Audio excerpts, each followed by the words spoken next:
안녕하십니까. 보살 심지예품, 보살계본 법망경 11회차 서일봉입니다. 지난 시간에요, 우리가 십중대계 가운데 불살생의 계율, 또 불투도의 계율을 우리가 공부를 하다 끝났는데, 여러분들 이미 일반 불교와 개론 기초 부분에서 이미 다 공부를 했던 내용이기도 해요. 하지만 법망경에 있는 원경대로 어떤 내용이 있는가에 대해 살펴보고 있는데요.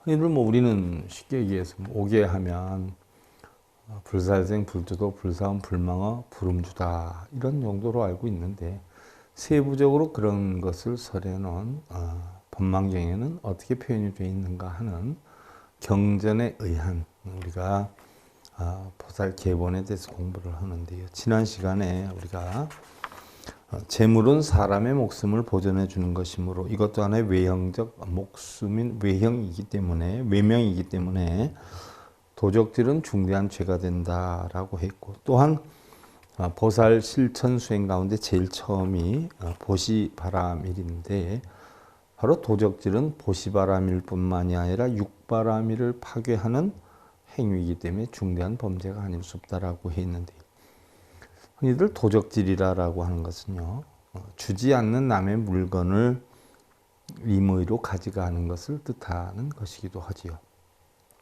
우리가 구체적으로 도적질이라는 것을 보면 첫 번째가 갑자기 빼앗아가거나, 또 두 번째로 사기를 해서 뺏어가거나, 세 번째로 세력으로 억압을 해서 뺏어가거나, 네 번째로 약점을 이용해서 합법적으로 빼앗거나, 다섯 번째로 맡겼던 물건을 되돌려주지 않는다거나, 여섯 번째로 세금을 내지 않거나, 일곱 번째로 몰래 훔치거나, 여덟 번째로 속임수로 가져가는 것 등이고, 이와 같은 방법을 또한 남에게 가르쳐서 도적질을 하도록 하는 것도 또한 도둑질인데, 이것을 교인도다라고 표현을 해요. 교인도, 남에게 이런 도둑질하는 방법을 가르쳐서 도둑질을 하게 하는 것이죠. 한편 남의 물건을 훔치는 데에 탐진치가 원인이 되었다면 바로 탐진치가 도인이고, 도인, 속임수를 썼으면 속임수가 도인이 되고, 협박을 했으면 공포가 도인이고, 자, 도인이라는 것은 도둑질의 씨앗이죠. 인.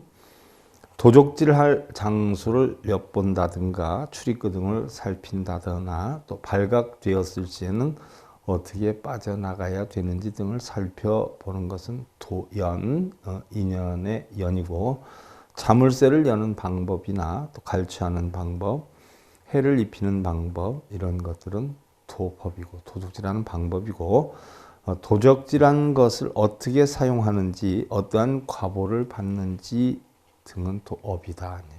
도인, 도연, 도법, 도업에 대한 설명이고요. 정사 우리가 계본경에 보면은요, 보살에게는 중생의 고통을 없애주고 락을 주는 것이 근본이다. 만일 상품의 관직에 있는 자가 성품이 포악해서 만인을 괴롭히고 착취한 것을 보고 만민을 가엾이 여기고 만민의 이익안락을 위해서 상품의 재간을 착취하지 못하게 하거나 정당하게 나눠준다라고 하면 이것은 복을 짓는 것이고, 또한 백성의 재물을 겁탈을 하고 도적질을 해서 중생들을 괴롭히는 것을 보았을 때 도적으로부터 그 물건을 빼앗아서 본주인에게 돌려주는 것도 사실은 우리가 빼앗는 것이기는 하지만 이것은 도적질이 아니고 자신을 위해 한 일이 아니므로 보살에게 어긋나지 않는다라고 해 있고요.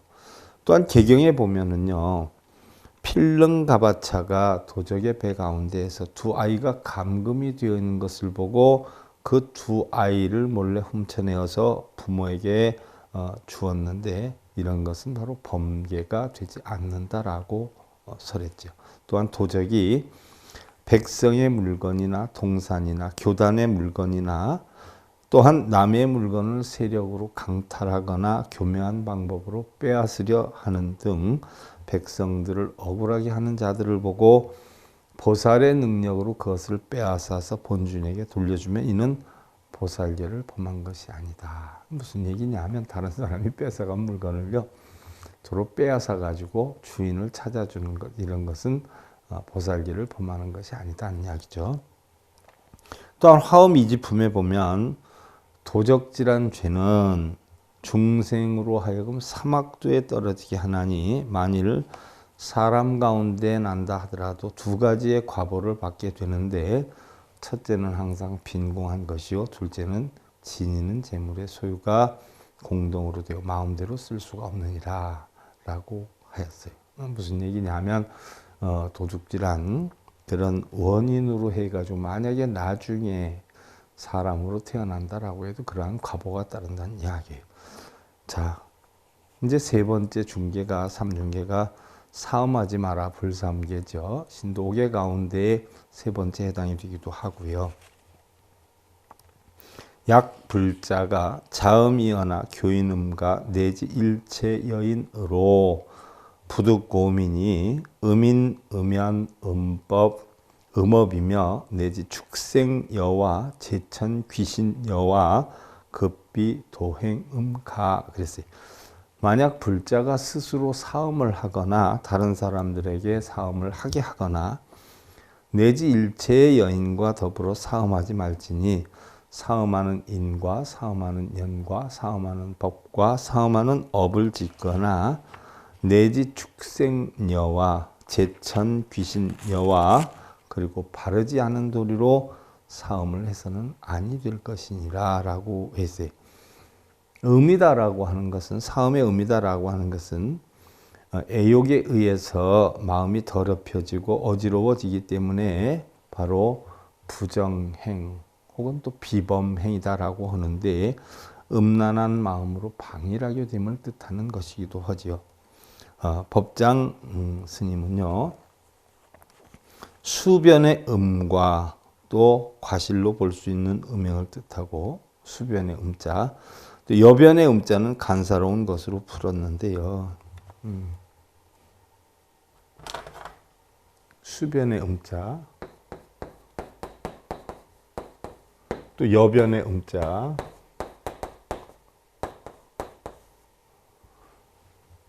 사음할 음자 아니에요? 근데 우리 경전에서는 대부분 이 글자를 많이 써요. 여변의 음자. 수변의 음자는 과실로 인해서 이루어지는 음행이다라고 했고요. 이 여변의 음자는요. 간사한 것으로 일부러 간교한 사음을 음으로 풀었어요. 근데 지금은 거의 뭐 같이 사용을 하기도 하죠. 근데 우리 경전에는요. 사음할 때 음자는 이 글자를 엄청 많이 써요. 경전 풀어보면 원경 풀어보면 다음 이제 음인, 음연, 음법, 음업이다. 바로 사음의 원인과 사음의 연과 사음하는 방법과 사음하는 업에 대해서 보면 법장 스님은요. 이는 바로 원인은 마음에서 일어나는 삿된 생각을 뜻하고요. 연이다 하는 것은 분바르고 화장하는 것이며 그래서 우리 경전에 보면은요 여자분들이 화장을 했다 하는 자체가 바로 사음에 연을 만들었다 이렇게 봐요. 뭐 당연히 이뻐지고 싶어서 화장을 하지만 우리 불법으로 보면 바로 화장하는 자, 분바르고 화장하는 꾸밈 이런 것은 사음에 연을 만들었다 이렇게 봐요. 또 사음하는 법, 사음의 법은 음심을 표하는 태도, 요염한 언사, 음행의 방법. 또 사음의 업은 음사를 내세워 직업을 삼거나 생각이나 음행을 이루어 나가는 일이라라고 법장 스님은 했어요. 자, 그 다음에 우리가 비도다라고 하는 거 경전에 있는 이야기죠. 비도, 바르지 않은 도리예요. 비도.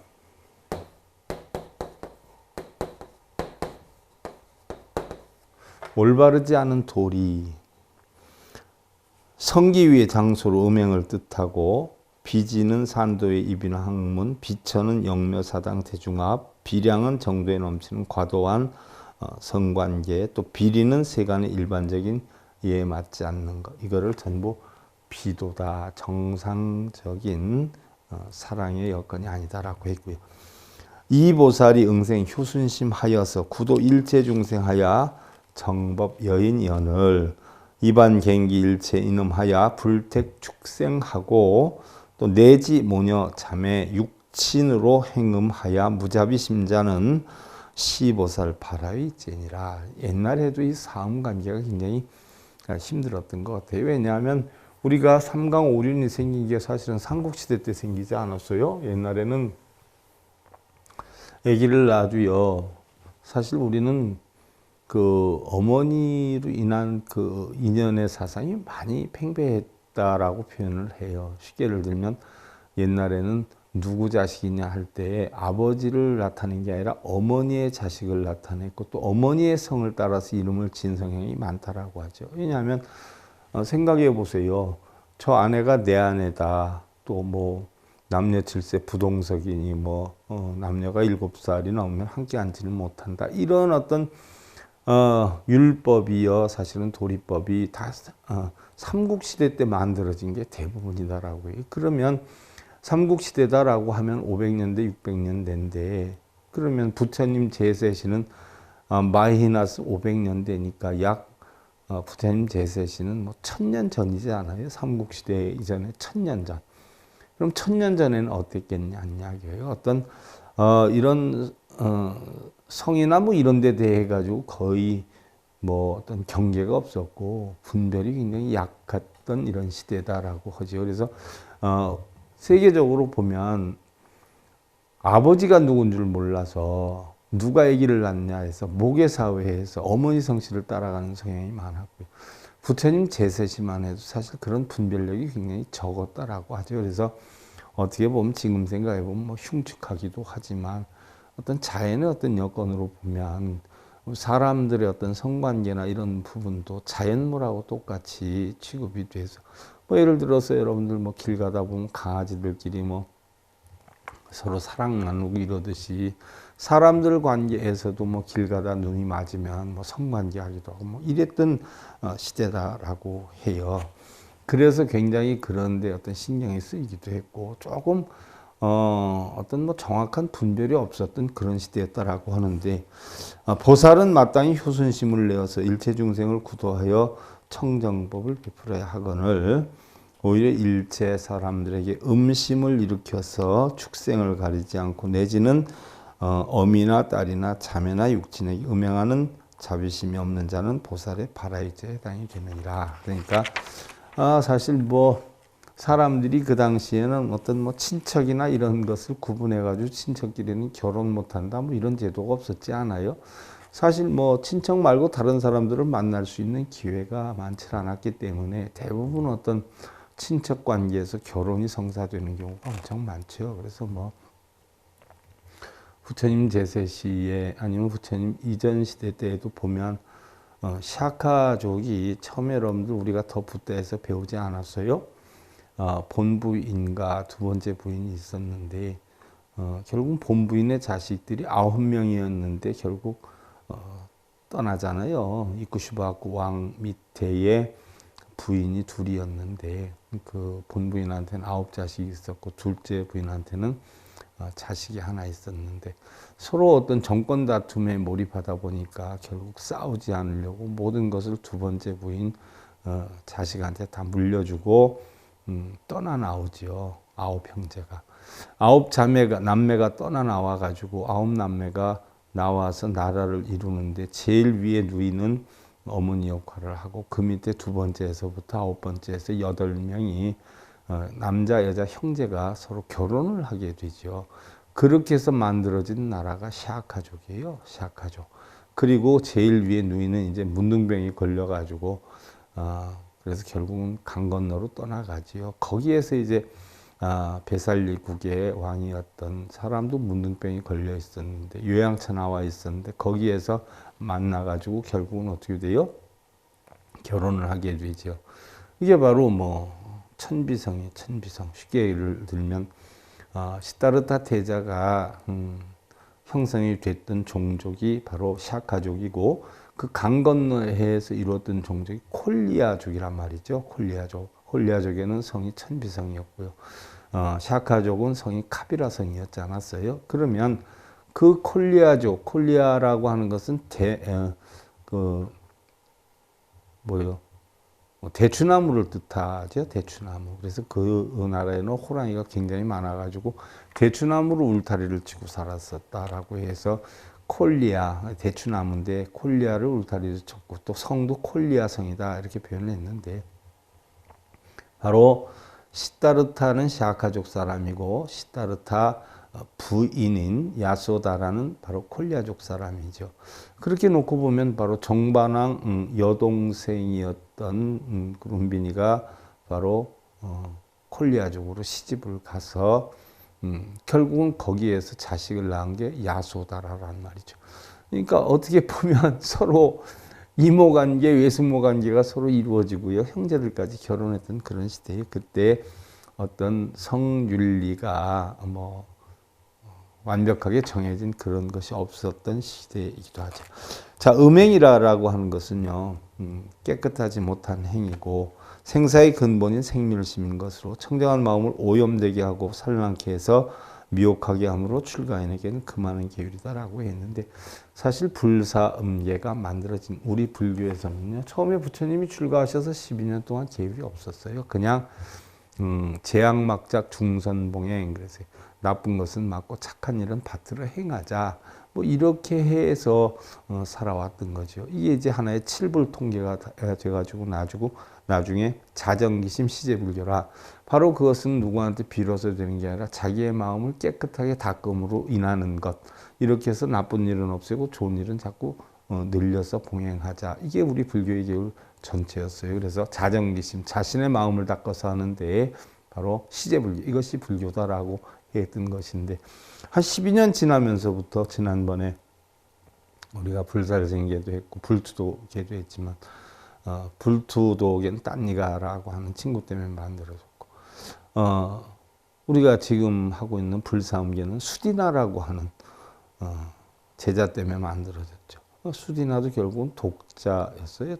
독자였는데 출가를 반대하니까 자기가 없는 셈 치고 부처님의 가르침에 따르겠다라고 출가를 했다. 나중에 굉장히 힘들게 됐었죠. 그래가지고서는 그 수행자들이 탁발을 다닐 수도 없는 그런 곤란한 처지에 놓이게도 됐고, 부처님께서 베살리에서 법문을 했는데 너무 좋아가지고 그 동네에 촌장이 내가 부처님 90일 동안 제자들하고 전부 공양을 대접할 테니까 어디 멀리 가시지 말고 여기에서 공양하시면서 법문을 해주셨으면 좋겠습니다라고 했는데, 그 촌장이 마을에 돌아가서 마을 사람들하고 그런 얘기를 하니까 마을 사람들이 반대를 하지 않았어요. 하려면 당신 혼자 해라. 우리는 브라만인데 어떻게 브라만에서 샤카의 가르침을 듣겠느냐. 하려면 너 혼자 해라 해가지고 이 촌장이 민망하니까 부처님에 나타나지도 않고 행방이 묘연해지다 보니까 결국 부처님이 다른 지역으로 떠나려고 했다 떠나지 못하고 공양을 받기 어렵게 돼서 거의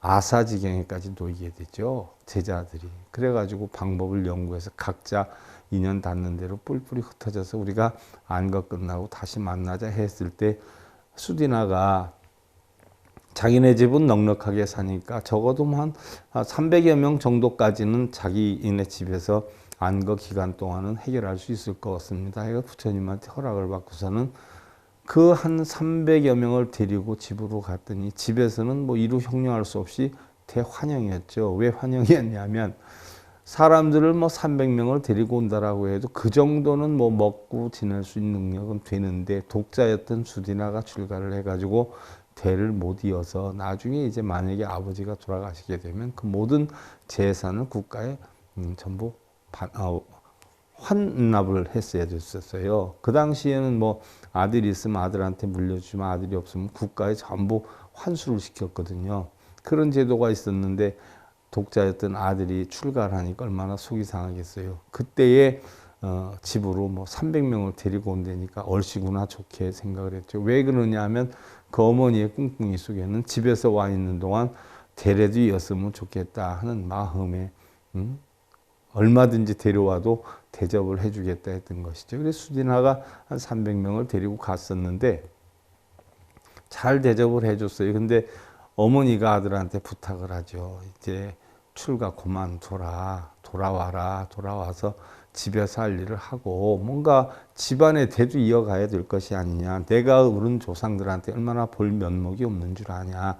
대가 끊기게 생겼는데 라고 했더니 저는 절대로 환속하지 않습니다 라고 하니까 며느리를 데려와서 울고 불면서 그럼 네가 정 환속을 하기 싫으면 그러면 애기 잉태만이라도 해서 우리 대가 끊어지지 않게만 좀 해줘라 해가지고 결국 부부 생활을 했지요. 하면서 거기서 아기를 낳게 되지요. 그리고 이제 안거가 끝나가지고서는 돌아왔는데 한 뭐 8, 9개월 지나니까 아기를 낳았다 해가지고 연락이 왔어요. 연락이 와서는 그 수진아 어머니하고 또 며느리가 아기를 데리고 와서 여보 나 당신 아기 낳았어요 하고 아기 보여주러 왔단 말이죠. 아기 보여주러 왔는데 이름이 종자예요. 종자. 근데 아기를 보여주러 왔는데 부처님은 모르고 계셨다가 나중에 수진아가 다 이실직고 하지 않아요. 사실 300명 안거하면서 있는 동안에 집에 사주 사정을 해가지고 그렇게 해서 아기를 낳아서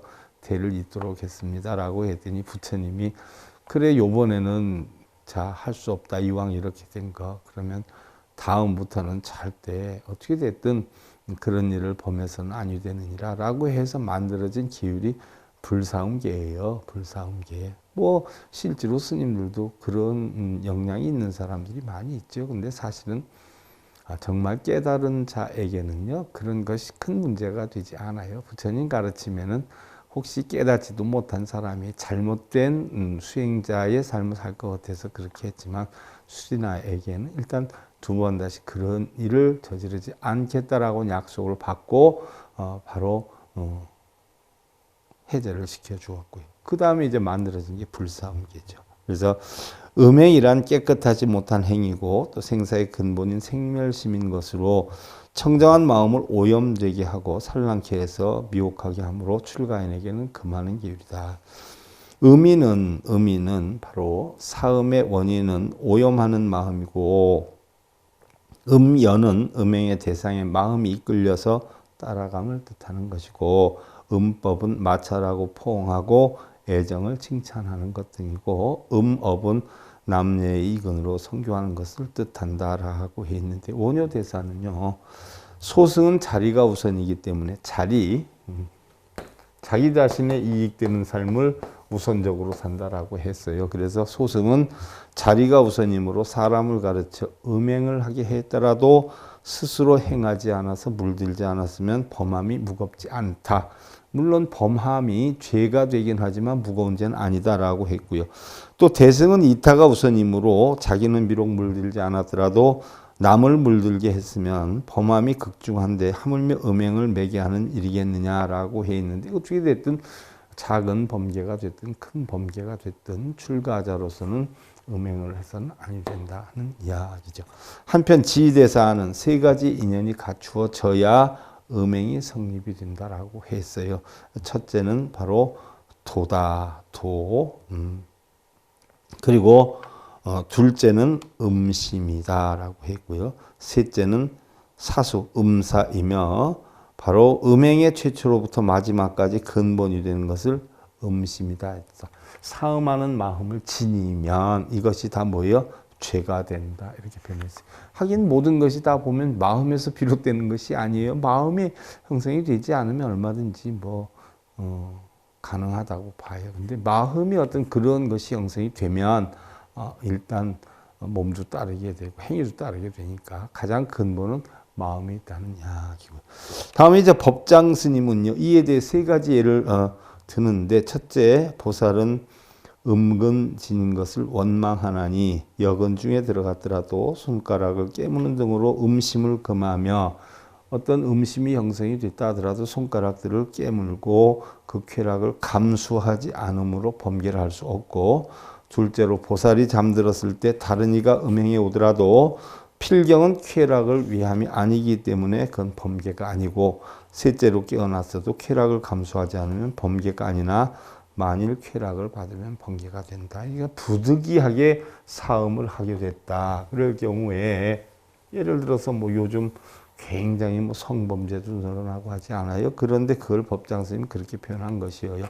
부득이하게 그런 어떤 여건이 형성이 되었다라고 하더라도 자기가 어떤 쾌락을 위해서 했다라고 하면 범죄가 되지만 쾌락을 위한 것이 아니고 부득이 어쩔 수 없었다라고 하면 어떤 마음의 상처를 입을 수는 있어도 불교의 계율에서 범행으로 불삼의 범계로 보지는 않았다는 이야기죠.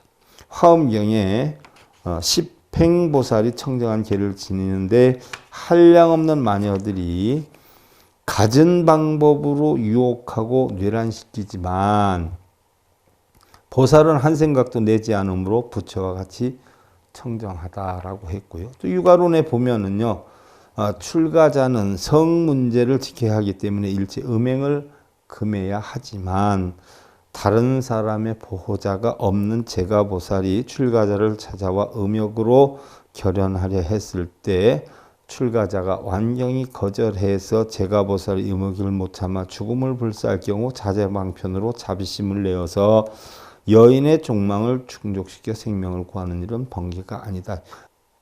추구해서 그걸 자기가 극복하지 못하고 자기를 안아주지 않으면 자기는 자살하겠다라고 했을 때 그 여인을 안아줬다라고 하면 이것은 범죄가 아니다. 그런데 이러한 것을 빙자해가지고 음욕을 취하게 되는 승려들도 적지 않았다. 이런 경우에는 중죄를 면치 못하게 된다라고 하는 사항이 육아론에 나와 있어요.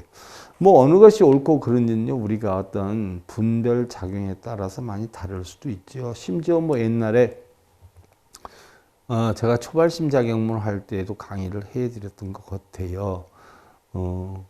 어느 수행자가 10년 정도를 열심히 수행을 하고 있는데 어느 보살하고 할아버지가 자기도 함께 수행하겠다라고 해가지고 찾아오지 않아요. 그러니까 스님이 아니 나 혼자 지내는 굴 속에 같이 어떻게 생활을 하느냐 그랬더니 우리는 수행하러 왔다. 아버지하고 같이 왔으니까 받아줘라 해가지고 그러면 그렇게 하자 해서 한쪽에서 따로씩 자면서 수행을 했죠. 그래서 맡았어요.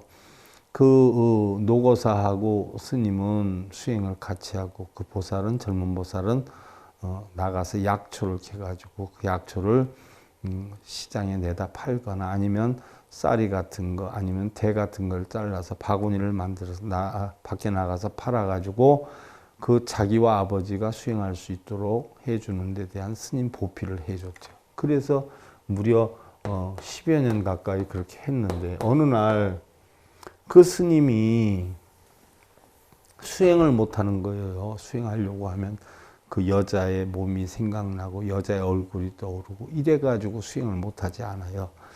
그래서 결국은 아무래도 안 되겠다 싶어가지고 그 보살이 대를 짜고 있는데 가가지고 내가 정말 보살님 때문에 수행을 못하게 생겼다. 그러니까 내가 보살님을 사랑할 수 있는 여건이 될수록 있도록 허락을 해달라. 나를 좀 이해해줘라. 나는 수행을 더 이상 못하겠다라고 했더니 그 보살이 그럼 좋다. 뭘 그렇게 어렵게 얘기하느냐. 그럼 좋다. 그럼 아버지가 저쪽에서 계시니까 아버지 없는 우리가 조용한 데 굴속으로 가자 해가지고 굴속에 갔단 말이에요. 그래서 이제 나를 안아줘도 좋다 그러는데 바닥이 너무 지저분하지 않느냐 해가지고 바로 탱화죠. 탱화. 부처님 그림이 있는 탱화를 갖다가 저걸 갖다가 바닥에 깔아야 내가 누워도 눕지 않겠느냐. 깔자 해가지고 스님이 그 탱화를 그동안 거기를 보고 수행을 했던 탱화를 걷어다가 그 보살 밑에 깔고 보살이 그 위에 누웠단 말이죠. 그러니까 스님이 한다는 소리가 아무리 그래도 그렇지 내가 어떻게 부처님 탱화 위에서 이런 짓을 할 수 있겠느냐라고 하니까 그 보살이 화를 버럭 내잖아요. 어떻게 종이의 부처는 무서워하면서 살아있는 부처는 무서워할 줄 모르느냐고 호되게 야단을 치죠. 나중에 그 야단을 맞고 나니까 음심이 다 달아나가지고 깜짝 놀랐는데 알고 보니까 그 보살이 바로 뭐예요? 문수의 화연이었다라고 하는 이야기가 있죠. 사실 음해이라라고 하는 것은요, 한순간에 마음이 해이해지거나 아니면 뭔가 마음속에서 일어난 추구하는 마음이 작용이 돼야 되는 것이지, 정말 열심히 수행하는 마음으로 가득 차 있다라고 하면 쉽게 그러한 생각이 나지 않을 뿐더러 그러한 생각이 난다라고 하더라도 우리는 쉽게 물리칠 수가 있는 길이 있다. 가장 중요한 것은 쉴 틈 없이 열심히 수행하는 데에 우리가 얼마만큼 마음을 빼앗기느냐 또는 거기에 몸을 담느냐에 따라서 달라지게 되었다는 이야기. 우리가 다음 시간에는 네 번째 중계 불망어계해에 대해서 우리가 살펴본 것으로 하고요. 보살계본 법망경 제11회차 서길봉이었습니다. 감사드립니다.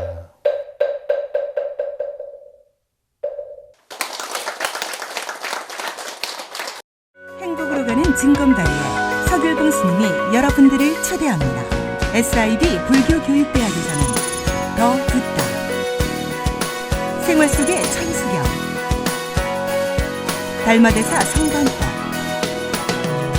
현대생활 불교 법요지, 불교학개론, 성찰스님 백일 법문 등을 비롯한 다른 불법, 다른 진리, 서길봉 스님의 SIB 불교교육대학.